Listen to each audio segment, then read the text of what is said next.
Olá, gente! Bem-vindos ao Peace Flow, seu canal sobre transformação de conflitos e estudos da paz. Hoje eu estou aqui com um grande amigo e também colega de área, Yuri Haas. O Yuri trabalha nessa área de estudos da paz já há muitos anos, é um pesquisador e praticante de abordagens de comunicação não violenta, entre outras abordagens que facilitam a construção desse processo de paz. E ele investiga principalmente como que é possível transformar estruturas que de alguma forma causam a violência. Então, o objetivo do estudo da paz, né, e o que o Yuri busca, não é trabalhar no sintoma, mas qual é a raiz, da onde a violência nasce, para conseguir realmente fazer uma mudança na estrutura e aí então semear, deixar a paz fluir, né? Como diz Peace Flow. E hoje eu quero conversar com o Yuri sobre a questão Israel-Palestina, que é uma história que tem que toca muito você, né? E ele vai explicar também o projeto que está sendo construído nessa área. Então a primeira pergunta para você é qual é a sua relação pessoal com esse conflito? Obrigado por me convidar a estar aqui, eu estou feliz de participar. Eu nasci e cresci em Israel. E vim para o Brasil com 14 para 15 anos de idade. Então eu estou muito conectado com a história desse conflito por ser parte da minha história. A minha experiência tem sido nos últimos anos de trabalhos diversos relacionados a esse conflito e de uma forma talvez um pouco atípica para o tipo de histórico que eu tenho. Eu faço parte de uma minoria de judeus, de israelenses que vem se interessando muito por trabalhar por justiça histórica e social para o povo palestino. Eu tive envolvido com trabalhos diversos com direitos relacionados a direitos humanos, trabalhando em campo com ONGs diversas, ONGs locais e internacionais, nos territórios palestinos e em Israel. Eu desenvolvido esse trabalho com essa abordagem que é a comunicação não violenta já desde 2011, todo ano num projeto que acontece lá nos territórios palestinos, que reúne judeus, palestinos e internacionais.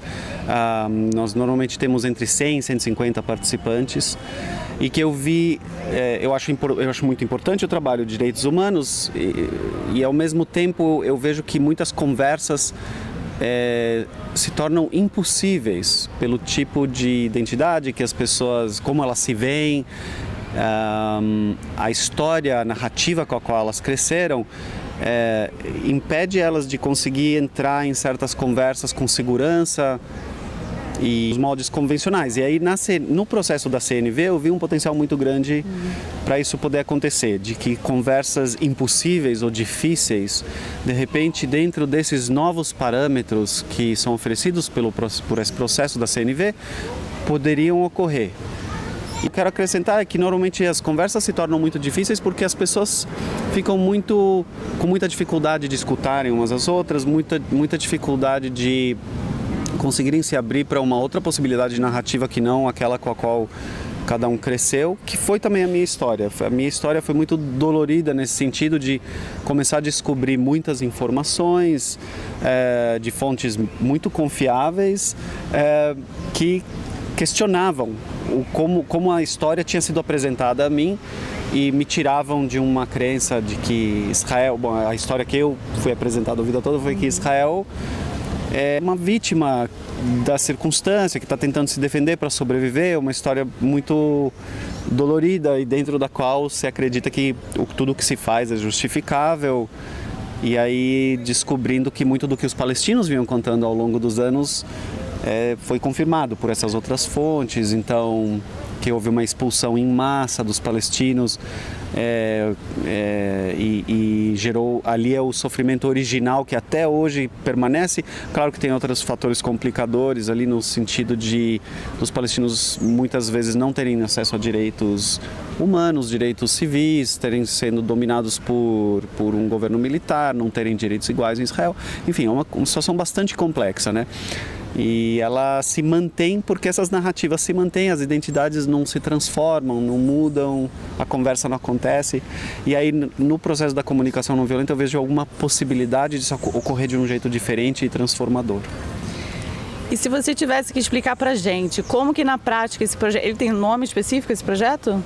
Ele não tem um nome específico, ele começou com alguns praticantes de lugares diferentes, pessoas que conhecem a comunicação não violenta, que compartilham, instruem e se juntaram numa iniciativa de trazer essa prática para essa região com esse enfoque de buscar novas formas e ver o que acontece de novidade e está sendo meio que um laboratório, está sendo ainda uma coisa de explorar e ver o que surge. Então não tem um nome específico, não é também financiado por nenhuma organização, não tem nenhuma organização por trás, é uma iniciativa totalmente da sociedade civil, assim, que nasce de indivíduos, na verdade, não é nem de ONGs, que estão experimentando, vendo o que é possível. E dentro disso está se desdobrando, tem novas coisas nascendo. Por exemplo, eu estou começando há um tempo a me envolver com uma dimensão que é mais focada em trabalhar com ativistas, com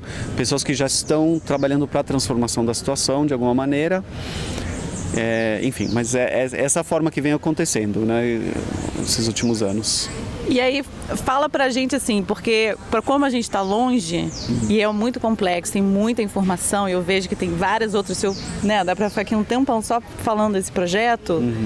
Como que ele acontece na prática? Assim, quem são essas pessoas que vão para esse encontro? Como é que elas ficam sabendo que esse encontro existe? Se alguém aqui do Brasil quiser ir para esse encontro, essa pessoa já precisa conhecer bastante abordagens da CNV ou não? Ou como é que é isso? Legal, então tem acontecido normalmente nos primeiros meses de cada ano, nos territórios palestinos e, como eu falei, o encontro inicialmente é aberto para quem quiser se inscrever. Normalmente tem uma participação equilibrada entre 1/3 de palestinos, 1/3 de judeus, às vezes misturados entre israelenses e judeus de outros países e 1/3 de internacionais interessados e curiosos. As pessoas que chegam no encontro têm conhecimentos diferentes, de diferentes níveis na CNV. Tem gente que nunca teve contato e tem gente que já instrui a CNV e vai para lá para vivenciar como é que vivenciar esse processo da comunicação não violenta naquele contexto. Na realidade, a forma que é estruturado, o time de instrutores, hoje em dia nós temos instrutores como eu e a Sandra, do Brasil, temos 2 instrutores da Alemanha, instrutor dos Estados Unidos, 3 palestinas, 3 israelenses, né? Mas tem uma flutuação na equipe que organiza. Eu estou nessa equipe desde o início e tem talvez uma outra colega que também está, mas muda de ano para ano. A gente convida também instrutores específicos, às vezes, que a gente quer que tragam a sua experiência para fazer parte da equipe. E a maneira que o encontro ocorre no sistema de open space, então o que significa tecnologia de espaço aberto, né, a tradução em português. Então tem atividades em paralelo que acontecem para níveis diferentes de conhecimento do CNV. Então as pessoas que são iniciantes vão para a introdução, aquelas que já têm experiência vão para uma outra atividade para mais experientes e normalmente tem 3, 4 atividades em paralelo acontecendo. E esse vocês chamam de retiro, não é isso? Isso. E quanto tempo nesse lugar? O retiro ele tem durado normalmente 10 dias e ele é feito num formato meio que simulando o formato dos retiros de 10 dias do Centro de Comunicação Não Violenta, Centro Internacional de Comunicação Não Violenta, o CNVC. Esse é o único curso que o CNVC oferece, que se chama IIT, International Intensive Training, ou Treinamento Intensivo Internacional, e que tem esse formato de 10 dias, vários instrutores, estrutura de tecnologia de espaço aberto, né, várias atividades acontecendo em paralelo. Então a gente imita esse modelo. Então são 10 dias de retiro, ele acontece várias vezes o local, nos territórios palestinos. E nesse ano nós temos uma coisa especial acontecendo, que é uma coisa que eu venho lutando bastante para a gente integrar no programa, que é um tour político. Então nós vamos fazer algo que já é muito comum nessa região, que é turismo político, que é visitar com guias que entendem bastante da situação, visitar os locais relevantes à ocupação, ao conflito, conversar com pessoas diferentes, com ONGs, com acadêmicos, com pessoas afetadas pelo conflito, para poder entender melhor. Um dos meus amigos que é guia desses programas, ele fala que é a experiência de tocar a realidade. Eu gosto muito desse termo. E a gente está integrando agora, 3 dias antes do retiro e 3 dias depois do retiro, um programa de turismo político do modelo da CNV. Então a gente vai estar integrando a experiência de tour político com conversas que estão orientadas pelos princípios da CNV, que é essa coisa de...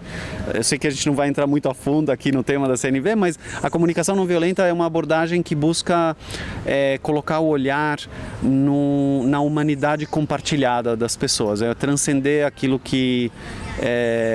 as diferenças, para enxergar onde é que nós conseguimos nos conectar e ter empatia um pelo outro, para poder então voltar e lidar com as diferenças de uma maneira transformadora e mais acolhedora, né? Mais, enfim. E eu digo também, por experiência própria, também estudante e pesquisadora da área, que a comunicação não violenta na prática, e principalmente eu imagino num workshop desse, também traz muito desconforto, né? Também traz revelações, insights, mexe muito com as emoções.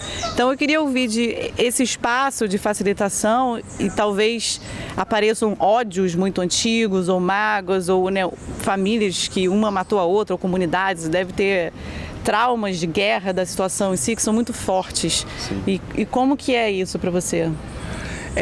Isso acontece de fato, faz parte do processo. A gente está mexendo com um lugar que está em sofrimento realmente muito grande há muito tempo e com muito pouca esperança. Parece que ano após ano a situação só piora. Então acaba sendo muito importante conseguir... isso faz parte do processo da comunicação não violenta e também da facilitação, do tipo de